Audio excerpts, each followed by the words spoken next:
Hi hello ನಮಸ್ಕಾರ friends, welcome back to Meghana's cooking channel.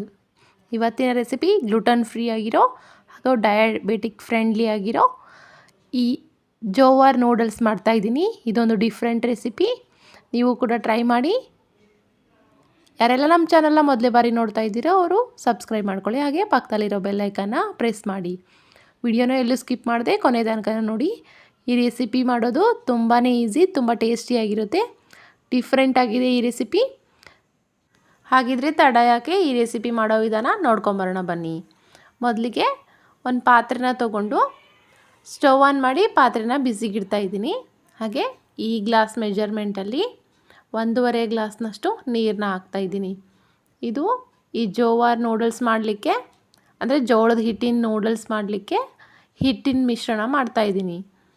ಇದಕ್ಕೆ ರುಚಿಗೆ ತಕ್ಕಷ್ಟು ಉಪ್ಪನ್ನ ಹಾಕ್ಕೊಂಡು ಒಂದು ಸಾರಿ ಕುದಿ ಬರೋ ತನಕ ವೆಯ್ಟ್ ಮಾಡಬೇಕು.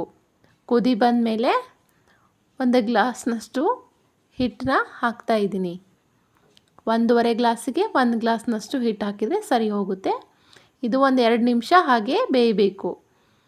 2 ನಿಮಿಷ ಈ ರೀತಿ ಕುದಿ ಬಂದ ಮೇಲೆ ಚೆನ್ನಾಗಿ ಬೆಂದಿರುತ್ತೆ. 1 ಸ್ಪೂನ್ ಸಹಾಯದಿಂದ ನೀವು ಚೆನ್ನಾಗಿ ಯಾವುದೇ ಗಂಟು ಇಲ್ಲದೇ ಈ ರೀತಿ ಮುದ್ದೆ ಥರ ಕಲಿಸ್ಕೊಳ್ಳಿ. ಇದು ಜೋವಾರ್ ಹಿಟ್ಟಿನ, ಅಂದರೆ ಜೋಳದ ಹಿಟ್ಟಿನ ಮಿಶ್ರಣ ಈಗ ರೆಡಿಯಾಗಿದೆ. ಇದನ್ನು ಒಂದು ಕಲ್ ಮೇಲೆ ಹಾಕಿ ಆರಲಿಕ್ಕೆ ಬಿಡೋಣ. ಪೂರ್ತಿ ಆರಿದ ನಂತರ ಇದನ್ನು ಚೆನ್ನಾಗಿ ನಾದ್ಕೋಬೇಕು. ಹಾಗಾದರೆ ನೂಡಲ್ಸು ತುಂಬಾ ಚೆನ್ನಾಗಿ ಬರುತ್ತೆ. ಅಂಗಡೀಲಿ ತಂದು ಮಾಡೋ ನೂಡಲ್ಸ್ಗಿಂತನೂ ಇದು ತುಂಬ ಡಿಫ್ರೆಂಟ್ ಟೇಸ್ಟಾಗಿ ಕೊಡುತ್ತೆ. ಇದು ಜೋಳದ ಹಿಟ್ಟಿಂದ ಮಾಡಿದ್ದಾರೆ ಅಂತ ಯಾರಿಗೂ ಗೊತ್ತೇ ಆಗಲ್ಲ, ಆ ರೀತಿಯಾಗಿರುತ್ತೆ. ನೋಡಿ, ಹಿಟ್ಟೆಲ್ಲ ಆರಿದ ನಂತರ ಈ ರೀತಿ ಚೆನ್ನಾಗಿ ನಾದ್ಕೋಬೇಕು. ನಾದ್ಕೊಂಡು ಚಿಕ್ಕ ಚಿಕ್ಕ ಪೋರ್ಷನ್ ಥರ ಮಾಡ್ಕೊಂಡು ಇಟ್ಕೋಬೇಕು. ಇವಾಗ ಚಕ್ಲಿ ಮಾಡೋ ಮೇಕರ್ ಇರುತ್ತಲ್ಲ, ನಾನಿಲ್ಲಿ ವುಡನ್ದು ಯೂಸ್ ಮಾಡ್ತಾಯಿದ್ದೀನಿ. ಈ ಚಕ್ಲಿ ಮೇಕರ್ಗೆ ಮುಂಚೆನೇ ಸ್ಮಾಲ್ ಪೋರ್ಷನ್ ಮಾಡಿ ಇಟ್ಕೊಂಡಿರೋ ಈ ಹಿಟ್ಟನ್ನ ಹಾಕ್ತಾಯಿದ್ದೀನಿ. ಇವಾಗ ಒಂದು ಇಡ್ಲಿ ಸೆಟ್ ಮಾಡೋ ಇಡ್ಲಿ ಮೇಕರ್ ಇರುತ್ತಲ್ಲ, ಆ ಪ್ಲೇಟ್ನ ತೊಗೊಂಡ್ಬಿಟ್ಟು ಅದಕ್ಕೆ ಸ್ವಲ್ಪ ಎಣ್ಣೆನ ಹಚ್ತಾಯಿದ್ದೀನಿ. ಎಣ್ಣೆನ ಹಚ್ಬಿಟ್ಟು ಈ ಅಕ್ಕಿ ಶಾವಿಗೆ ಒತ್ತುತ್ತಾರಲ್ಲ, ಆ ರೀತಿ ಈ ಜೋಳದ ನೂಡಲ್ಸ್ನ ಈ ರೀತಿಯಾಗಿ ಒಂದೊಂದೇ ಪ್ಲೇಟ್ನಲ್ಲಿ ಹೀಗೆ ಒತ್ತಬೇಕು.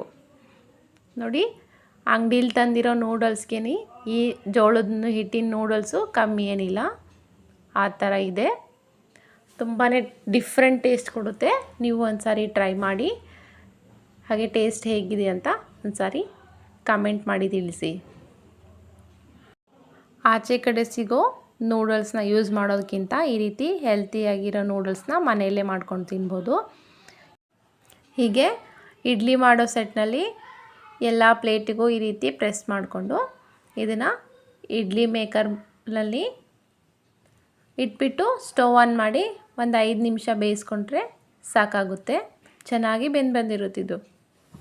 ನೋಡಿ, ಇವಾಗ ಒಂದು 5 ನಿಮಿಷ ಆಗಿದೆ. ಇದನ್ನು ಓಪನ್ ಮಾಡ್ತೀನಿ. ಇವಾಗ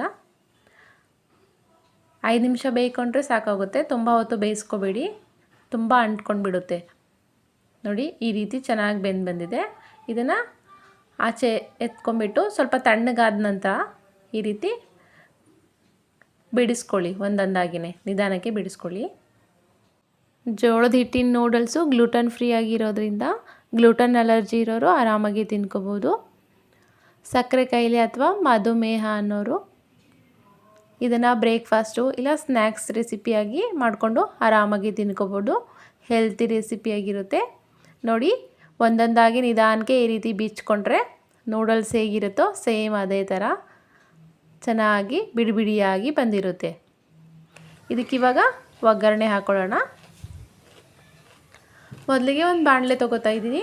ಬಾಣಲೆ ಬಿಸಿ ಆದ ನಂತರ 2 ಟೇಬಲ್ ಸ್ಪೂನಷ್ಟು ಅಡುಗೆ ಎಣ್ಣೆನ ಹಾಕ್ತಾಯಿದ್ದೀನಿ. ಅರ್ಧ ಟೇಬಲ್ ಸ್ಪೂನಷ್ಟು ಸಾಸಿವೆ, ಅರ್ಧ ಟೇಬಲ್ ಸ್ಪೂನಷ್ಟು ಜೀರಿಗೆ ಹಾಕಬೇಕು. ಇವೆರಡು ಸಿಡಿದ ನಂತರ ಸ್ವಲ್ಪ ಕರಿಬೇವನ್ನ ಹಾಕ್ತಾಯಿದ್ದೀನಿ.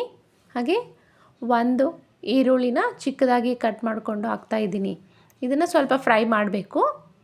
ನಂತರ ಇದಕ್ಕೆ 1 ಕ್ಯಾಪ್ಸಿಕಮ್ಮು, 3 ಹಸಿರು ಮೆಣಸಿನ್ಕಾಯಿ, ಸ್ವಲ್ಪ ಕ್ಯಾರೆಟು, ಹಾಗೆ ಸ್ವಲ್ಪ ಬೀನ್ಸ್ನ ಹಾಕಿಬಿಟ್ಟು ಚೆನ್ನಾಗಿ ಫ್ರೈ ಮಾಡ್ಕೊತಾ ಇದ್ದೀನಿ.